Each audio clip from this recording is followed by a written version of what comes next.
Latest technology courses, best infrastructure మరియు అద్భుతమైన placements. Engineering లో మీ best choice Avian institute of engineering and technology, Ibrahimpatnam. ఎందుకులే ఒకేసారి భోంచేద్దాం చేద్దాం. వంటేం చేసావు? వంటేం చేస్తాం, తింటాం.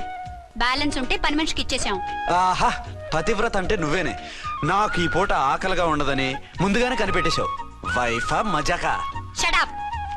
నీది మంచి మనసు కాబట్టి ఆ మాటతో ఊరుకున్నావు. అదే ఇంకో పెళ్ళాం అయితేనా? మీకు ఇంకో పెళ్ళం కూడా ఉందా? చిచి చిచి చి, ఇంకోటి పెళ్ళాం అనబోయి ఇంకో పెళ్ళాం అనిసా. ఏంట్రా కోపమా? కాదు, తాపం. అయితే నేను తీర్చేస్తాగా. నన్ను ముట్టుకోకండి. అయ్యో, ఏ పొద్దున ఎస్పీ గారి ముందు అంత బిల్డప్ ఇవ్వాలా? ఏదో ఒకటి సర్ది చెప్పచ్చుగా. అక్కడికి మీరేదో సిన్సియర్ అయినట్టు, నేను చావటం అయినట్టు. అంటే చట్టానికి ధర్మానికి అదేంటి కింద పడుకున్నావు?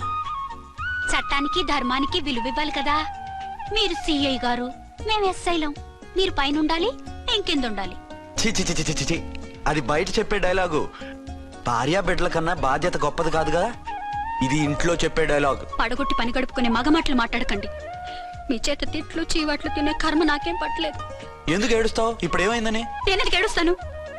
ఆ తిక్కుమాలిన ఉద్యోగానికి రాజీనామా చేసి పారేస్తే ఏడవలసిన వాళ్ళు ఏడుస్తారు. ఆహా, ఆ పని మాత్రం చేయకేన అర్థంగి. దీనికి మాత్రం లోటు రాకూడదు. పెళ్ళానికి కోపం వచ్చినప్పుడే మొగుడికి మూడొస్తుందో. నాకే రావటం లేదు, వదలండి. నాకు వచ్చింది కదా, ఆటోమేటిక్ గా నీకు వచ్చేసింది.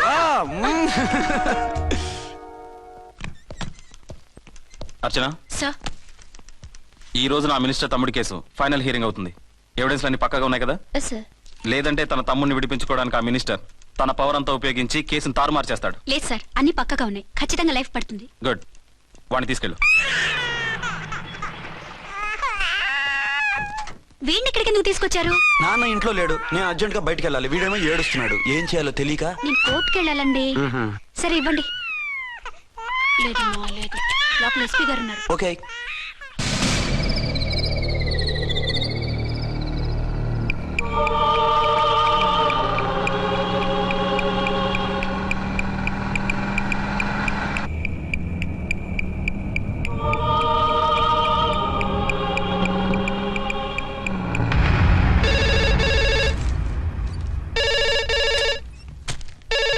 Hello, yes.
ఎవరో మందు పాత్ర పెట్టి పోలీస్ వ్యాన్ పేల్చేశారు.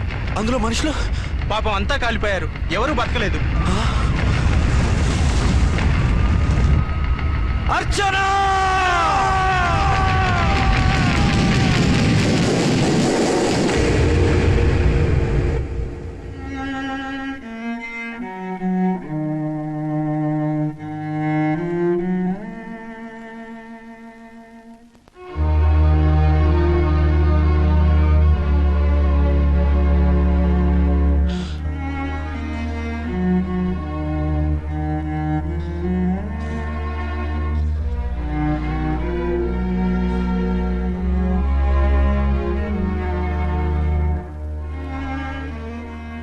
రెండేళ్లు పైనైంది వాళ్ళు నీకు దూరమై. ఇంకెన్నాళ్ళు ఇలా బాధపడతావు బాబు? నేను ఇలా చూస్తూ నేను తట్టుకోలేనురా. నువ్వు మళ్ళీ మామూలు మనిషి కావాలి, నువ్వు మళ్ళీ పెళ్లి చేసుకోవాలి. నాన్న, అవునరా. మరో పెళ్లి చేసుకుని నా అర్చనకు ద్రోహం చేయలేను. నిద్రాహారాలు మానేసి ఇలా కుమిలిపోతూ పిచ్చివాడు అయిపోయి మాకు ద్రోహం చేస్తావా? నిన్ను అర్చన్ని మర్చిపోమని చెప్పటం లేదు బాబు, అర్చనికి దూరమైన బాధని మర్చిపోమంటున్నావు. నా బిడ్డ ఎలాగూ పోయింది, కనీసం నువ్వైనా సుఖపడు. ఈ మాట అత్తగా కాదు బాబు, తల్లిగా చెప్తున్నాను. నేను అర్చన భర్తగానే బతుకుతాను తప్ప మరొకరి భర్తను కాను. నీకు చనిపోయిన భార్య ఒక్కరితే కాదురా, బతుకున్న తండ్రి కూడా ఉన్నాడు. నేను ఓ భార్యకి భర్తలేరా? భార్య లేని జీవితం ఎంత నరకమో నాకు తెలుసు. మీ అమ్మను మర్చిపోలేక ఆత్మహత్య చేసుకుందాం అనుకున్నాను. కానీ తల్లి లేని వాడివి, తండ్రి కూడా లేని అనాథగా మిగలకూడదని ఇంకా బతుకున్నాను రా. దాన్ని మర్చిపోలేకే ఈ తాగుడుకు అలవాటు పడ్డాను. నువ్వు నాలా కాకూడదు, ఈ వంశం నీతోనే అంతరించిపోకూడదు. నీకు తోడు ఈ ఇంటికి ఆడదిక్కు కావాలిరా. చనిపోయిన భార్య మీద ఉన్న ప్రేమ బతికున్న ఈ తండ్రి మీద ఉంటే పెళ్లి చేసుకో, లేదంటే చెప్పు, ఏ రైలుకెంతో తలబిడి చేస్తాను. కాదనకు బాబు. మీకోసం కాకపోయినా మా కోసమైనా ఈ పెళ్లి చేసుకోండి సార్. మీరు ఈ పెళ్లి చేసుకుంటే పైన అమ్మగారు కూడా సంతోషిస్తారు. సరే, మీ ఇష్టం.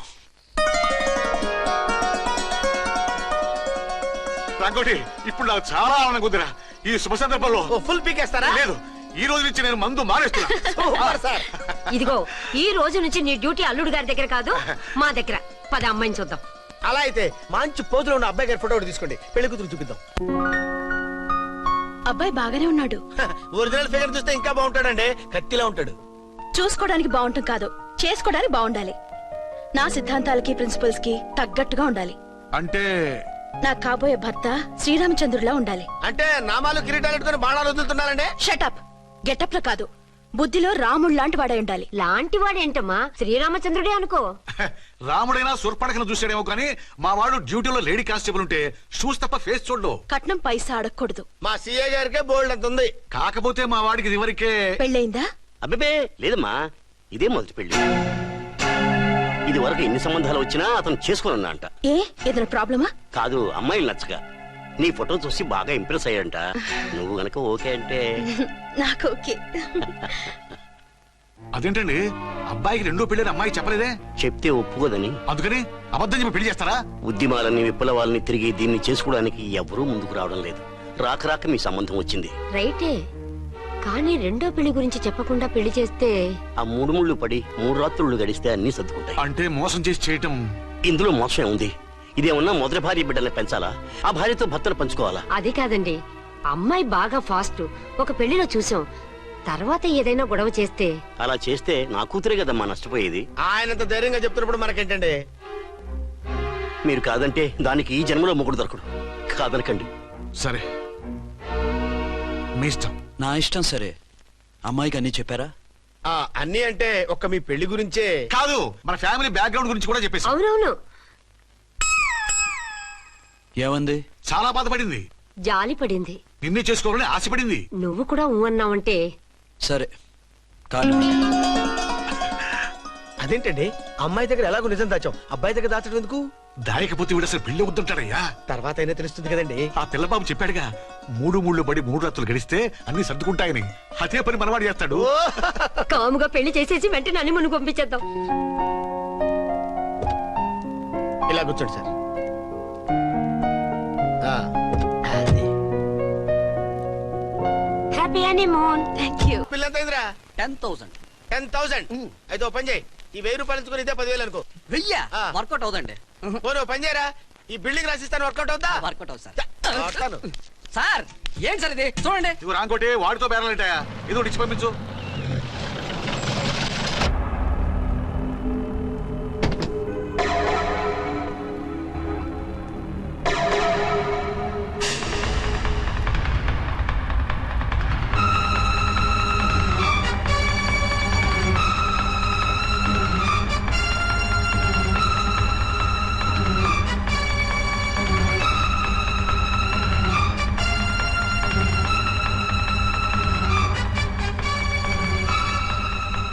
మావయ్య, అమ్మా, రాంకోటి, అర్చన నువ్వు చనిపోలేదు మావయ్య, బతికే ఉన్నాను.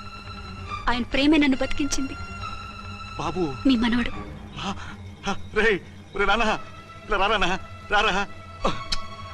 ఎన్నాళ్ళు ఎక్కడున్నావు? మర్చిపోయావా? ఏమైపోయావు? ఆ వివరాలన్నీ తర్వాత చెప్తాను. ఆయనేరి లోపలన్నారా? లేరు మేడం, ఏం ఆఫీస్కి వెళ్ళారా? ఊటీకి వెళ్ళారు. డ్యూటీ మీద వెళ్ళారా? అవునమ్మా, డ్యూటీ మీద వెళ్ళారు. అక్కడ ఏ హోటల్ ఎదిగారు? తాజ్ రెసిడెన్సీ. నువ్వు లోపలికి పోదమ్మా, మాట్లాడుకుందాం. లేదమ్మా, నేను ముందు ఆయన చూడాలి. నేను ఇప్పుడే ఊటీ వెళ్తాను. ఎందుకమ్మా 2-3 రోజులు వాడు వచ్చేస్తాడు. 2 ఏళ్లు ఆయన చూడకుండా శవంలా బతికాను. ఇక 2 క్షణాలు కూడా ఆయన చూడకుండా ఉండలేను మాయా. అది కదమ్మా. నా మాట వినమ్మా.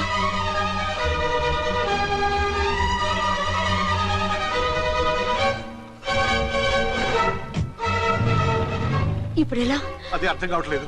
అల్లుడు గారికి మళ్ళీ పెళ్లి చేసామని బాధపడాలో, కూతురు బతికొచ్చిందని సంతోషపడాలో తెలియటం లేదు. నాకు అసలు ఏమీ అర్థం కావట్లేదు. ఈ టెన్షన్ నేను తట్టుకోలేను. వేసేస్తా, మళ్ళీ మందేసేస్తా. రామకోటి, అమ్మాయి గారు వచ్చేసారని, పెళ్లి విషయం తెలియనివ్వద్దని వెంటనే అల్లుడు గారికి ఫోన్ చేసి చెప్పు.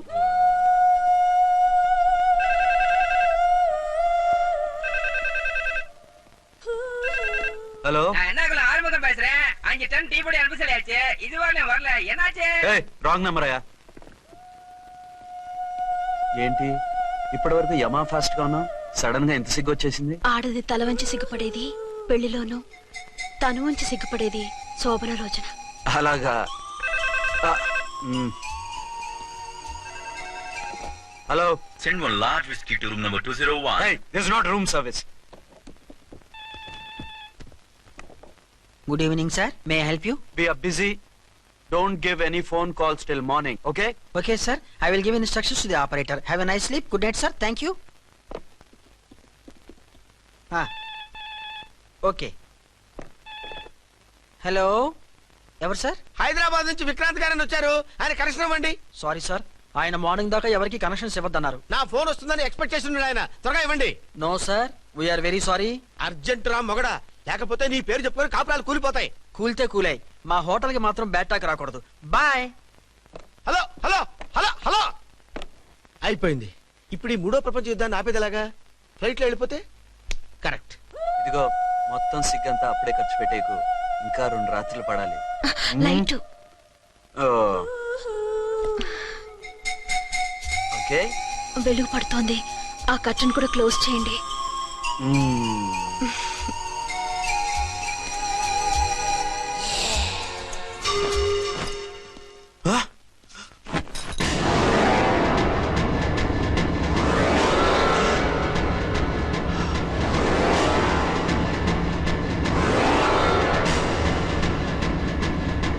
ఏంటలా తొంగి చూస్తున్నారు?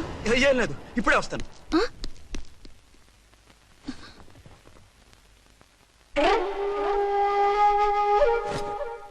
Excuse me. Yes. Will you please tell me the room number of Mr. Vikrant? Just a moment. అర్చన,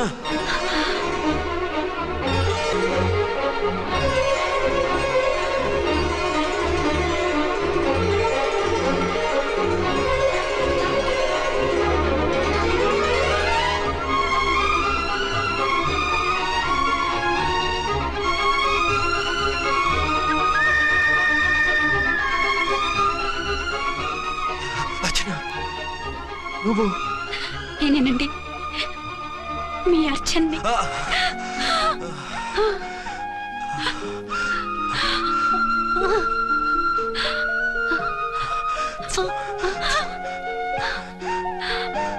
మన బాబండి. డాడీ. అరే నాన్న,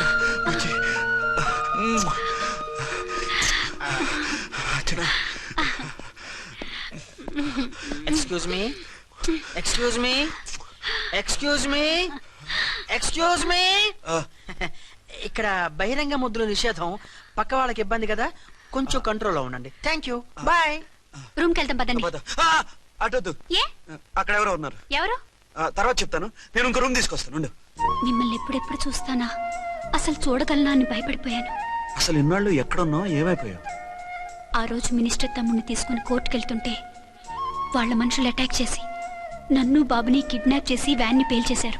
దేనికి? సాక్ష్యాధారం లేకపోతే కేసు కొట్టేస్తారని. ఏదైనా గొడవైతే నన్ను అడ్డం పెట్టుకుని తప్పించుకుందామని. అంటే ఈ 2 ఏళ్ళు నన్ను బాబుని వాళ్ళ దగ్గరే బంధించుంచారు. మొన్న కోర్టులో ఆ కేసు కొట్టేశాక మమ్మల్ని వదిలిపెట్టేశారు. వాళ్ళు ఇప్పుడు ఎక్కడున్నారు? దేశం విడిచిపెట్టి పారిపోయారు. మీరెలా ఉన్నారు? నువ్వు లేకపోతే ఎలా ఉంటానో నీకు తెలీదా? కాకపోతే నువ్వు చనిపోయావు అనుకుని. హలో, నేనండి ఝాన్సీని. ఎక్కడున్నారు? ఇక్కడే పక్కనే ఉన్నాను. ఫస్ట్ నైట్ నా పక్కన ఉండకుండా ఆ పక్కన ఎక్కడ ఉన్నానంటారేంటండి? త్వరగా రండి. అలాగే వస్తాను. ఎవరండి?